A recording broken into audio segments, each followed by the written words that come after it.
Thank you, Chairman Casey, and for all the witnesses being here today. People with disabilities have the same hopes, dreams, and expectations of respect and dignity as all of us. One shared reality is the importance of a strong economy. In recent years, people with disabilities have achieved record gains in jobs and labor force participation. A good economy accomplishes more for people with disabilities than I think any federal program ever could. But federal spending has been excessive and it has jeopardized these gains.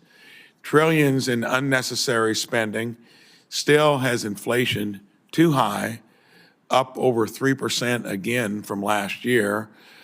We've had 10 years of inflation crammed into the last 3 years. Correspondingly, high interest rates have pushed mortgage rates over 7% and cooled the job market.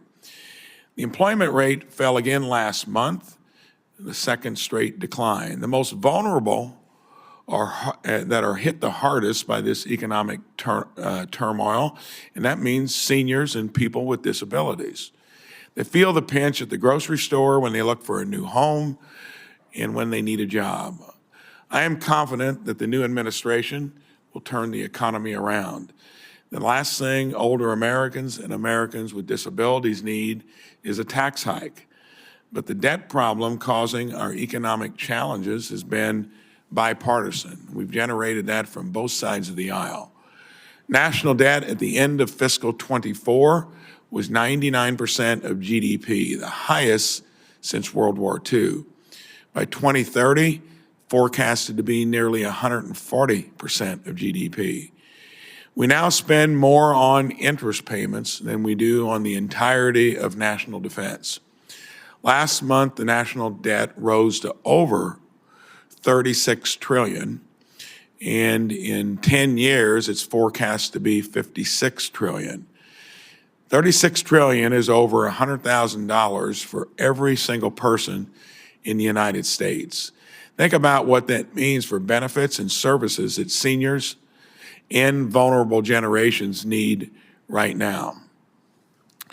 If we do not grapple with the national debt, the numbers never relent. They just don't go away. And that means it'll be even harder and harder to deal with it down the road. We'll have slower growth. You'll end up probably having more inflation and even higher interest rates. It's very easy, just takes a little self-discipline. All other parts of our economy have to live within that framework, local and state governments. Seniors will struggle, people with disabilities will suffer, and every generation will be worse off. Look forward to hearing about economic trends affecting seniors and Americans with disabilities, and I hope we keep our reckless spending problem front of mind in this discussion here today. Mr. Chairman, I yield back.